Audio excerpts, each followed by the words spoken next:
هي الحلقات تحفظني بآيات من القرآن، هي الحلقات تملأني بحب المصطفى العدنان، هي الحلقات تحفظني بآيات من القرآن، هي الحلقات تملأني بحب المصطفى العدنان، وأخلص نيتي دوما لرب واحد ديان بروح ملؤها طهر.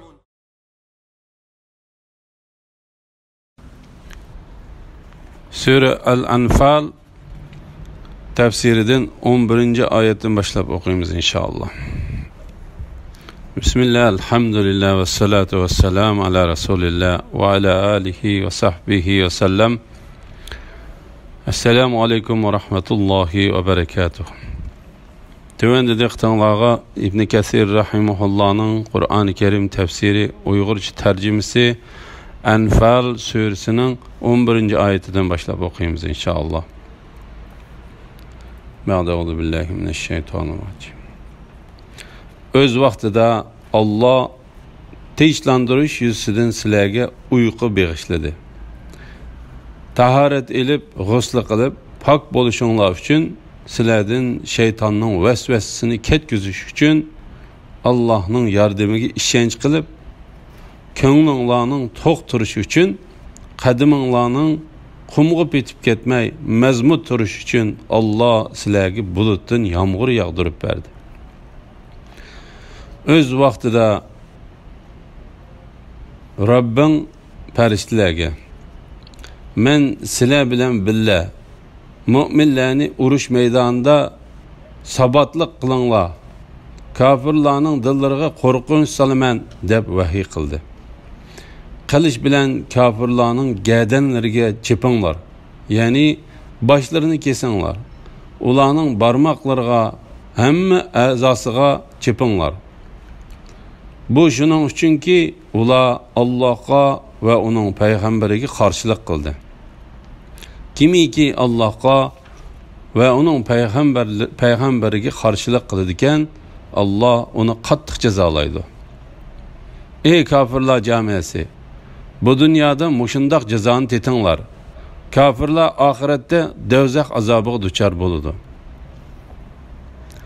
Musulmonlarni mugdek tutib olganlik to'g'risida Allah Teala bu ayette Müslümanların sani az, kafirlarning sani ko'p bo'lganlik sababidan Müslümanların öz düşmanlaridan qo'rqib ketmaslik uchun ularni tinchlantirish va xotirjam qilish yuzidan ularga mugdek besishdan iborat ne'matini bag'ishlaganligini bayon qildi. Uhud urushi bo'lgan kunimi Allah Teala ularga shunday qilgan edi. Allah Teala bu vaqtda mundaq deydi: "G'amdan keyin Allah sizlarga aminlik tushirib berdi. Sizlarning bir qisminglarni, ya'ni haqiqiy mu'minlarni mugdak bosdi. Yana bir qisminglar, ya'ni munofiqlar o'zlari bilan bo'lib ketdi. Ya'ni kuffarlar qayta hujum qilarmi deb jon qayg'usi bilan bo'lib ketdi." Abu Talha mundaq deydi: "Men Uhud urushi bo'lgan kuni mugdak tutib olganlarning biri edim. Qilich haqiqatan qo'limdan bir qancha qitim tushib ketdi. Men qilichni qo'limga olaman, qilich tushib ketadi. Uni yana olaman, yana tushib ketadi. Men boshqa musulmonlarga qarasam, ularmi mugdagil turibdi." Hafiz Abu Ya'la Ali radiyallohu anhuning mundaq deganligini rivoyat qiladi. Badr urushi bo'lgan kuni bizning ichimizda Miqdaddan boshqa otliq mujohid yo'q edi. Men o'zimni va boshqalarni mugdek tutib ketganligini ko'rdim. Faqat payg'ambar alayhissalom bir tüp daraxt ostida namoz o'qib va yig'lab tong otqizdi. La ilahe illalloh Muhammad Rasulullah.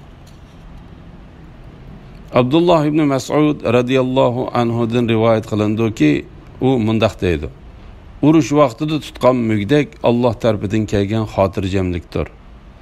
Namozda tutgan mugdak shaytondandir." Qatada mundaq deydi: "Mugdak boshda, uyqu dilda bo'ladi. Men İbn Kesir mundaq deb qarayman. Mugdek tutush musulmonlarga Uhud urushi bo'lgan kuni yetgan edi. Bu intayin mashhur ishdir. Bu oyat kerimning mazmuniga kelsak, bu Badr voqeasining mazmunini o'z ichiga olgandir. Bu oyat mugdekning Badr urushidami yuz berganligini ko'rsatib berdi.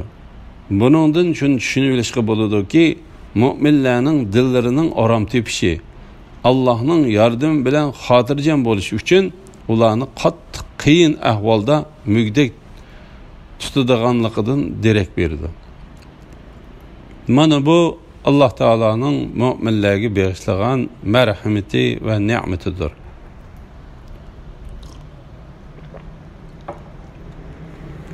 Alloh taolo bu vaqtda mundaq deydi: Albatta her bir mushkullik bilan bir osonlik bor. Elbette her bir müşkillik bilen bir asallık var. Bedir urushi bo'lsa, Bedir urushi bo'lgan kuni Payg'ambar alayhisalom Abu Bakr Siddiq radhiyallohu anhu bilan bir chedir ichida duo qilib o'ltirganda Payg'ambar alayhisalomni uyqu bosdi. Ondan Payg'ambar alayhisalom kulimsirgan holda mundaq dedi: Ey Abu Bakr, xo'sh xabar olgin. Jibril alayhisalom tishlarini g'uchirlatgan holatda yetib keldi.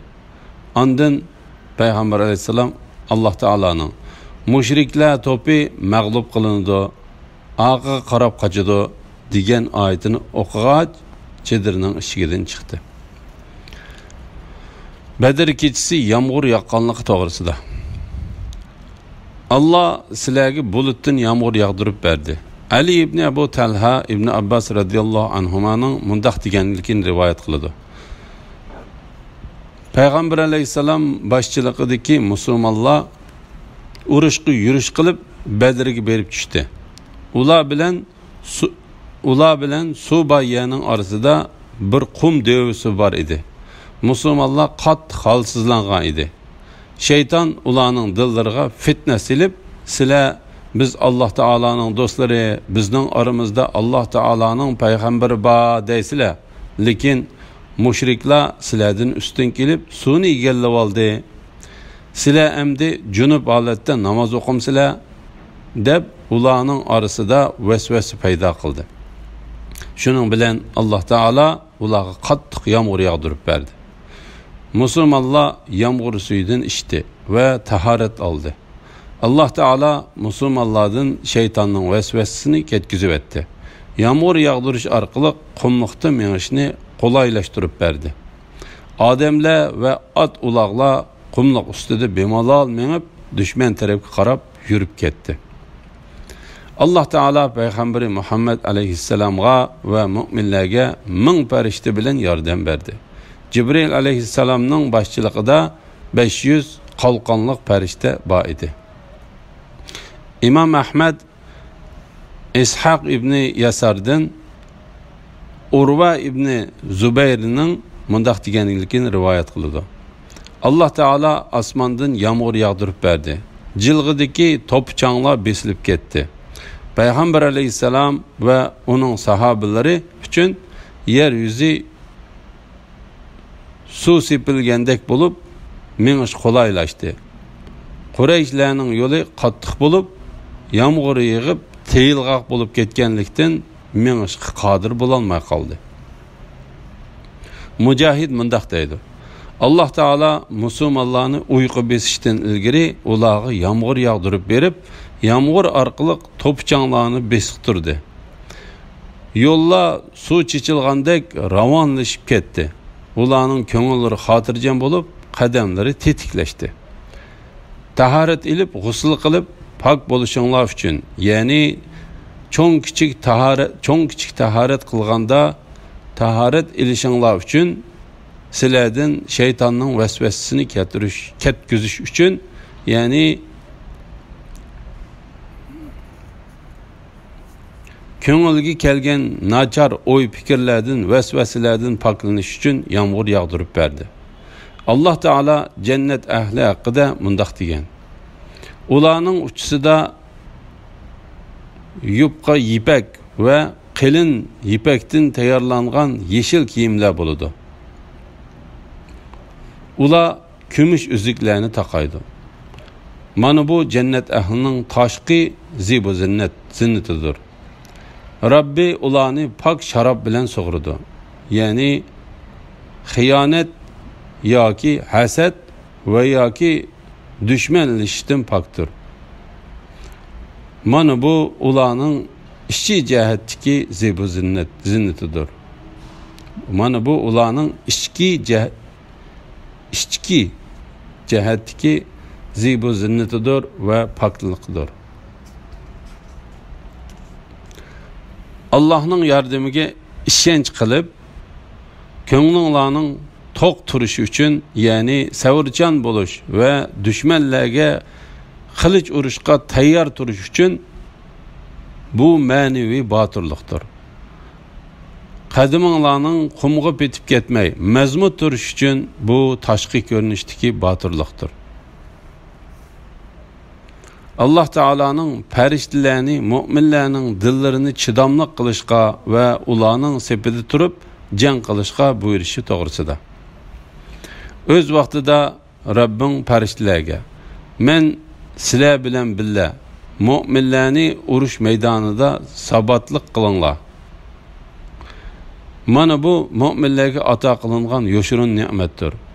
Bu nimetning bedeliga ularning Allohga shukr qilishi uchun Allah Teala uni ularga oshkor qildi. Allah yüksektir, pokdir, buyukdir ve ulug'dir.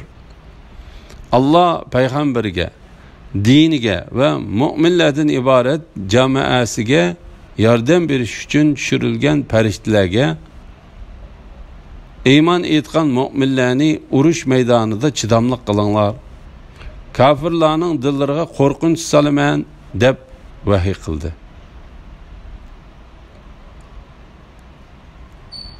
Ya'ni sizlar mening buyrug'imga asosan mu'minlarni urushda chidamliq qilinglar. Ularning dillarini dushmanlariga qarshi kuchaytinglar. Ayni shuning bilan mening buyrug'imga qarshi chiqqan payg'ambarlarimni inkor qilgan kishilarning dillariga qo'rqinch va xorliqni solaman. Qilich bilan kafirlarning gadanlariga chepinglar. Ya'ni boshlarini kesinglar. Ularning barmoqlariga hamma a'zosiga chepinglar. Ya'ni kafirlarning boshlariga chepib, mingsini chuv etinglar. Gadanlariga chepib, bo'yinlarini uzib etinglar. Qo'llarining, putlarining barmoqlarini kesib etinglar. Gadanlarga degan oyatni ba'zi tafsirshunoslar boshlariga chepinglar deganlikdir deb tafsir qildi. Ba'zi tafsirshunoslar bo'yinlariga chepinglar deganlikdir deb tafsir qildi. Zahak va Atiya Avfi shundoq deb ko'rsatgan. Allah Teala mu'minlarni kafirlarning gadanlariga chepishni ko'rsatib mundaq degan: sizlar kuffarlarga jang maydonida uchrashgan chaqinglarda ularni o'ltiringlar. Sizlar ularni qirib, mag'lub qilib, ularda sizlarga qarshilik ko'rsatadigan kuch qolmagan chaqda ularni o'ltirishdan to'xtab, ularni asir elanglar. Bu oyat yuqoridagi oyatning mazmunini kuchlantirdi. Rabbi Anas mundaq deydi: Bedir urushi bo'lgan kuni odamlar farishtalar o'ltirgan o'liklarni ularning gadanlariga va barmoqlariga chepilgan qilich izlaridan ko'ygandek qoridab islanib ketganligidan tonib oladi.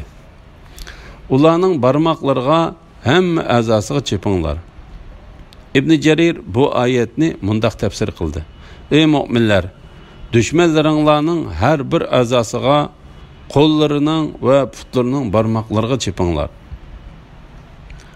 Avfi ibn Abbas radhiyallohu anhumaning mundaq deganligini rivoyat qiladi. Ibn Abbas radhiyallohu anhuma Badr voqeasini bayon qilib, Abu Jahlning musulmonlarni biroqla o'ltirib etmanglar, lekin ularni asirga ilib, ularning ichidan dininglarni ayıplaganlarni Lat ve Uzza qatarliq ilahlarımızdan yüz o'rganlarni tonib olinglar degan so'ziga yetganda Alloh taolo farishtalarga mundaq deydi: men sizlar bilan birga mu'minlarni urush maydonida sabotlik qilinglar, kofirlarning dillariga qo'rqinch solaman deb vahiy qildi. Qilich bilan kofirlarning gaydanlariga chepinglar, ya'ni boshlarini kesinglar, ularning barmoqlariga hamma a'zosiga chepinglar. Shuning bilan Abu Jahil urushda o'ldirilgan 69 odamning qatorida o'ldirildi. Uqba ibn Abu Mu'ayt asirga tushdi. Ondan u o'zini o'ldirib oldi. Shuning bilan urushda o'ldirilganlarning soni to'liq 70 ga to'shdi. Bu shuning uchunki ular Allohga va uning payg'ambariga qarshilik qildi. Ya'ni ular Alloh taologa va uning payg'ambariga muxolifatchilik qilib, qarshilik qilish yo'liga mangdi. Shariatni va uningga iymon etishni tark etdi. Kimiki Allohga va uning payg'ambariga qarshilik qiladi ekan, Alloh uni qattiq jazolaydi. Ya'ni Alloh o'ziga muxolifatchilik qilgan va qarshi chiqqan kishidan hisob olguchidir, g'olibdir. Uningdan hech narsa qochib qutula olmaydi. Alloh taolaning g'azabiga hech narsa tankilanmaydi. Alloh buyukdir, yuksakdir. Alloh taoladan boshqa hech iloh yo'qdir. Uningdan boshqa hech tarbiyachi yo'qdir. Ey kafirlar jamiyasi, bu dunyoda mushundaq jazoni tetinglar. Kafirlar oxiratda do'zax azobiga duchor bo'ladi. Bu kafirlar qartilgan xitobdir. Ya'ni dunyoda bu azob uqubatni tetinglar. Hem bilib qo'yinglarki, kafirlar oxiratda do'zax azobiga duchor bo'ladi.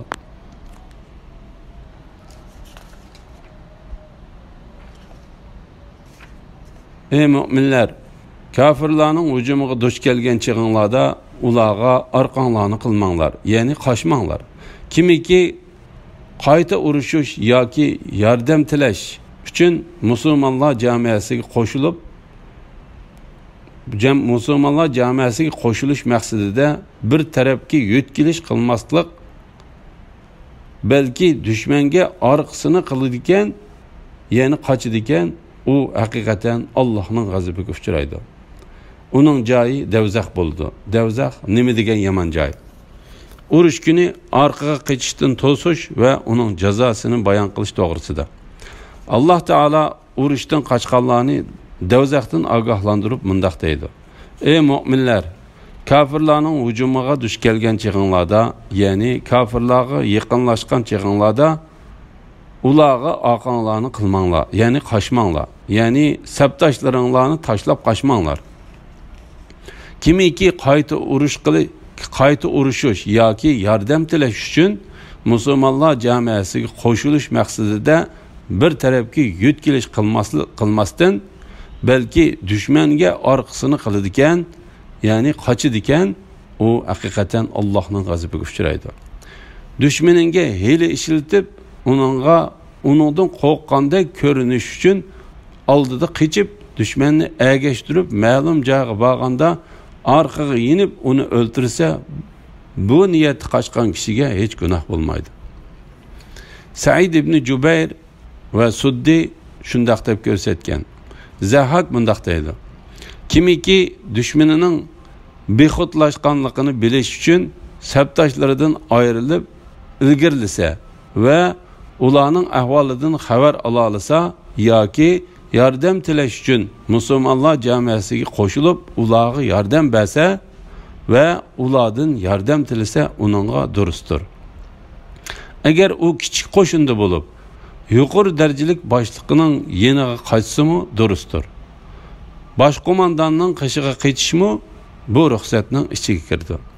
Umar ibn Xattob radhiyallohu anhu Abu Ubaydaning Paris zaminida Majusi tarafning, ya'ni Paris qo'shinining qo'shinlari ko'p bo'lganligi uchun daryoga selingan ko'rikni mudofaa qilish jengida ko'rikda o'ldirilganlik xabari yetib kelganda mundaq deydi: agar u mening qishimga qechib kelgan bo'lsa, men uning albatta yordam berguchi jamoat bo'lardim. Bu qissani Muhammad ibn Sirin Umardan mushundaq rivoyat qilgan. Abu Osman Nahdi Abu Ubayda shahid qilingan chaqda Umarning mundaq deganligini rivoyat qildi: ey xaloyiq, men sizlarga yordam berguchi jamoatdirman. Mujahid mundaq deydi: Umar, men har bir musulmonga yordam berguchi jamoatdirman dedi. Abdul Malik ibn Umayr Umarning mundaq deganligini rivoyat qildi: ey xaloyiq, bu oyat sizlarni mag'rurlantirib qo'ymasin. Bu oyat Badr urushi bo'lgan kuni nozil bo'lgan. Men har bir musulmonga yordam berguchi jamoatdirman. Ibn Abu Hatim Nafi'dan Umar radhiyallohu anhu mundaq deganligini rivoyat qildi: biz dushmanlarimiz bilan urush qilganda mazmut turolmaydigan qavmdirmiz. Yordam berguchi jamoaning zodi kimligini, uning boshliqimi yoki askarmi, boshliqmi yoki askarmi bilolmaymiz deydi. Ibn Umar: shak shubhisizki yordam berguchi jamoa payg'ambar alayhissalomdir deb javob berdi. Nafi'i Alloh taolo haqiqatan